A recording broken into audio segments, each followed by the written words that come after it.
আজকে করাবো পঞ্চম শ্রেণী ইংরাজি 3 নম্বর school Bishnupur sir Ramesh introduction. প্রথমে সিন আছে, পিটি উষা থেকে দিয়েছে, তো সিনটা আমি প্রশ্নোত্তরগুলো করে দিচ্ছি। প্রথমে ফার্স্ট পড়ছে, what is the full name of PT Usha? The full name of PT Usha is Pilavullakandi Thekkeparambil Usha. B, who is Payyoli express? Payyoli express is the a title given to PT Usha, মানে একটা পাউলি এক্সপ্রেস যে শিরোনামটা পিটি উষাকে দেওয়া হয়েছিল। Who was the queen of Indian track? Indian ট্র্যাকের queen কে ছিলেন? PT Usha. PT Usha was known as the queen of Indian track. D, how was Usha's health in her early childhood? মানে ছোটোবেলায় তার স্বাস্থ্য কেমন ছিল? উষাস হেলথ ওয়াজ অ্যাফেক্টেড, তার স্বাস্থ্য ক্ষতিগ্রস্ত হয়েছিল। বাই ইল হেলথ, মানে ছোটোবেলায় অসুস্থ হয়ে পড়েছিল। ইন হার আর্লি চাইল্ডহুড, ছোটোবেলায়। E, when did she make her first national record? উত্তর হবে she made her first national record in 1977। এইখানে একটা কথা বলে দিই, এই যেখানে কোশ্চেন আছে হোয়েন ডিড সি মেক, আমরা উত্তর লিখব। এই যে এই ভার্বটা আছে, এই ভার্বটাকে পাস্ট টেন্স করে দেবো মেড। ডিড, এখানে যখনই ডিড থাকবে, যখনই থাকবে তখনই মেক যে ভার্বটা আছে, ভার্বটা আমরা পাস্ট টেন্স বসিয়ে দেবো। সব প্রশ্নের উত্তরে এটা হবে। এখানে বলেছে বিএডটা fill in the following chart with information from the above text. এখানে শূন্যস্থানগুলো পূরণ করেছি। Full name of PT Usha? PT উষার পুরো নামটা কি? Pilavullakandi Thekkeparambil Usha. B, date of birth 27 June 1964। C, place of birth, কোথায় জন্মেছিলেন? পাউলি ডিস্ট্রিক্ট, কেরালা পাউলি নামে একটা জেলা, সেখানকার পাউলিতে। ডি, আর্লি চাইল্ডহুড, ছেলেবেলায় কী হয়েছিল? অ্যাফেক্টেড বাই ইল হেলথ, মানে শরীর খারাপ হয়ে গেছিলো। E, first national record 1977 in the 100 metres sprint, 1917 সালে, মানে তার যখন 13 বছর বয়স বাচ্চা মেয়ে, তখন সে 100 মিটার রানে একটা রেকর্ড করেছিল।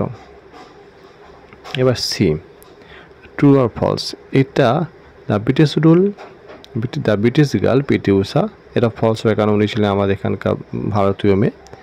B, PT Usha was called Payyoli express as she was born in Payyoli district, তিনি পাউলি ডিস্ট্রিক্টে জন্মানোর, পাউলি ডিস্ট্রিক্ট জেলাতে জন্মানোর পর থেকে তার নামটা পাউলি এক্সপ্রেস হয়েছিল, এটা false.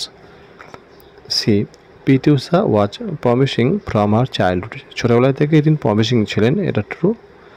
D, PT Usha was the queen of India, এটা ফলস, ওটা ছিল কুইন অফ ইন্ডিয়ান ট্র্যাক, ওই জন্য এটা ফলস হবে। আনসিনটা বলে মানে বলে দিচ্ছি, তারপর প্রশ্ন উত্তর করাবো। Rabindranath is a great poet, Rabindranath মহান কবি।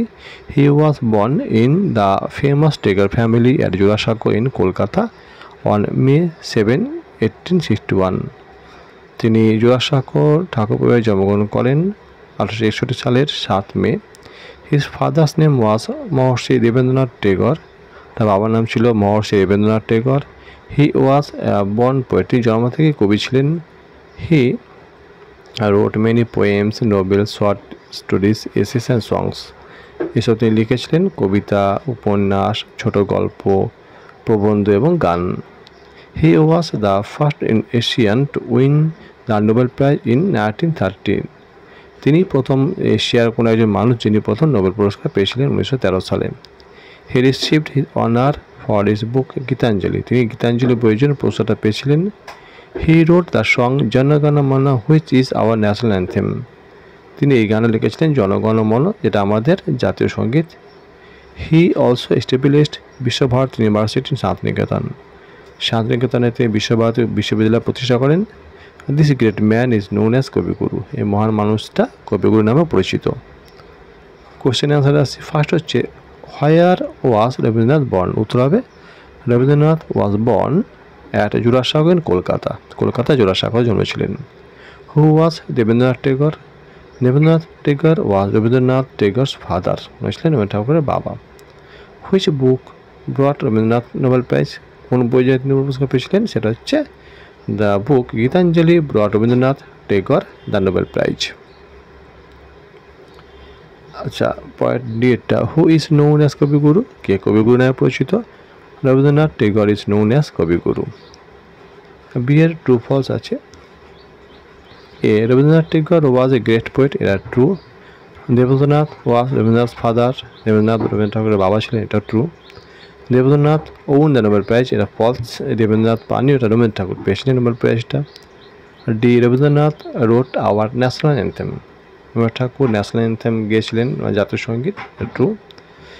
না, জাতীয় সঙ্গীত লিখেছিলেন, এটা ট্রু। আর ই হচ্ছে জোড়াসাঁকো ইজ ইন হাওড়া, এটা ফলস, জোড়াসাঁকো কলকাতায়। F, Rabindranath establish Visvabharati university in Santiniketan, এটা ট্রু, তিনি বিশ্বভারতী প্রতিষ্ঠা করেছিলেন।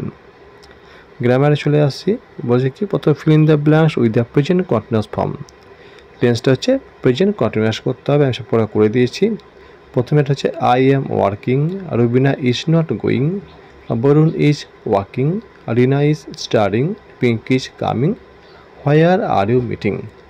এই সব কটা যতগুলো টেন্স রয়েছে সব কটা কিন্তু একই প্যাটার্নে আছে। এই যে এতগুলো লেখা হচ্ছে এগুলো পুরোটা সাবজেক্ট অ্যামেজার আইএনজি, মানে প্রেজেন্ট কন্টিনিউয়াস টেন্সে আছে।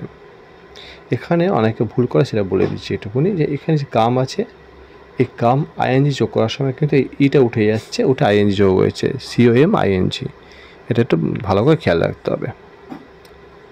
চারের বলেছে feel in the blanks with appropriate preposition, preposition বসাতে হবে। স্বামী বিবেকানন্দ ওয়াজ বর্ন ইন 1863, মানে সালেটাকে ইন বসে। He was born in Kolkata, Calcutta জন্মগ্রহণ করেছিলেন। এর ইন বসবে, একটা বসতে ভুলে গেছে এখানে, এখানে দাগ দিয়ে দিচ্ছি আমি, এখানে ইন বসবে তাহলে।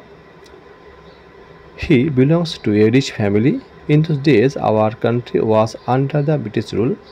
Vivekananda felt sorry for the misery of the Indians, তিনি ভারতের দুঃখের জন্য, মানে তিনি খুব দুঃখ পেতেন। 5, fill in the blanks with the adverbs given in the list below. এখানে নিচে লিস্টে দিয়েছে, এই অ্যাডভার্বগুলো বসিয়ে এখানে বসাতে হবে, আমি বসিয়ে দিচ্ছি। একটা, we should always try to help others. B, I never went to a zoo. C, we open the lid of the box near. D, soldiers fight bravely for their country. এবার সি, নিচেরগুলো use capital letter and put punctuation. এবার দেখতে হবে যেখানে capital letter বড় হাতের এবং punctuation সেটা বসাতে হবে, দাড়ির কমা যে বুঝবে। ফার্স্ট দেখো এখানে লেখা আছে আজাদিন ফৌজ, এটা এই যে এখানে আছে আজাদিন ফৌজ, তো সব কটা ক্যাপিটাল লেটার দিয়ে স্টার্টিং করেছি, যেহেতু এটা প্রপার নাউন। এখানে বিবেকানন্দ কোনো কথা বলছেন, কোনো কথা বলে সেটা কমা দিতে হয়, এবং তারপর এখানে ইনভার্টার কমা দিয়ে ঘিরতে হয়, যেটাকে ঘিরে দিচ্ছি ইনভার্টার কমা, এবং এটা বড় হাতে করেছি। খুব ভালো করে ফলো করতে হবে এটাকে, এটা লিখে লিখে প্র্যাকটিস করতে হবে বাড়িতে, নাহলে কিন্তু মনে থাকবে না। আই অ্যাম রোকেয়াস ফ্রেন্ড, সে লেডি, লেডিটা বললে আমি রোকেয়ার ফ্রেন্ড, তাহলে এই আই অ্যাম রোকেয়াস ফ্রেন্ডটা পুরোটাকে এটাকে তোমাদের এই অংশটাকে ইনভার্টার কমা দিয়ে ঘিরতে হবে, এবং রোকে একজন মানুষ, তো তার নামের আগে বড় হাতের আর দিয়েছি। এবার আসে রাইটিং স্কিল, বলছে suppose you went to a জু, মনে করো তুমি চিড়িয়াখানায় গেছো উইথ ইউর প্যারেন্ট, বাবা আমার সাথে, and so many interesting things there, অনেক কিছু ইন্টারেস্টিং জিনিস দেখেছো ওখানে, প্রায় 5 সেন্টেন্সেস। তো এটা আমি এর আগের যে স্কুল ছিল সেখানে একই ছিল, আমি এই উত্তরে বসিয়ে দিয়েছি দেখে দেখে, ঠিক আছে? তোমরা এটা দেখে খাতায় টুকে নেবে। এর আগের ভিডিও আমি করেছিলাম এই রচনা, এই চিড়িয়াখানায় যাওয়া নেই, তো একই প্রশ্ন একই উত্তর আছে, অসুবিধা নেই, তোমরা দেখে নিও, যেটা আগে করেছো ওটাই আছে। এবার আসি পরেরটা, বলেছে write a paragraph on the Saraswati Puja celebration of your school. তো স্কুলে সরস্বতী পুজো হয়েছে, সেটা নিয়ে একটা প্যারাগ্রাফ আছে, আমি মানেটা বলে দিচ্ছি একটুখানি। The Saraswati Puja at our school is celebrated with great enthusiasm, মানে উৎসাহের সঙ্গে। আমাদের সরস্বতী পূজা আমাদের স্কুলে খুব উৎসাহের সঙ্গে পালিত হয়। Our school is beautifully decorated with flowers and lights, আমাদের স্কুলটা লাইট এবং ফুল দিয়ে সাজানো হয় সুন্দর করে। ইন দ্য ইভিনিং, সন্ধ্যেবেলা, students perform dances, Singh songs and recite poems. সন্ধ্যেবেলা ছাত্রছাত্রীরা কী করে? গান, নাচ এবং কবিতা আবৃত্তি করে। I participated by performing a dance with my classmates. which was both exciting and fulfilling. আমি আমার ক্লাসমেট যারা আছে ক্লাসের বন্ধুদের সঙ্গে একটা পারফর্ম করেছিলাম, যেটা খুব এক্সাইটিং ছিল এবং আমার খুব ভালো লেগেছিল। দ্য এন্টায়ার সেলিব্রেশন, পুরো সেলিব্রেশনটা made me feel proud and happy, আমার খুব গর্বিত এবং আনন্দিত করে তোলে। As it was a wonderful opportunity to honour our culture, যেখানে আমরা আমাদের সংস্কৃতির প্রতি সম্মান জানানোর একটা সুযোগ পেয়েছিলাম ওই জন্য। তো আজকে আমাদের এখানে শেষ হলো 3 নম্বর স্কুল। পরের ভিডিও আমি 4 নম্বর স্কুলটা করে দেবো।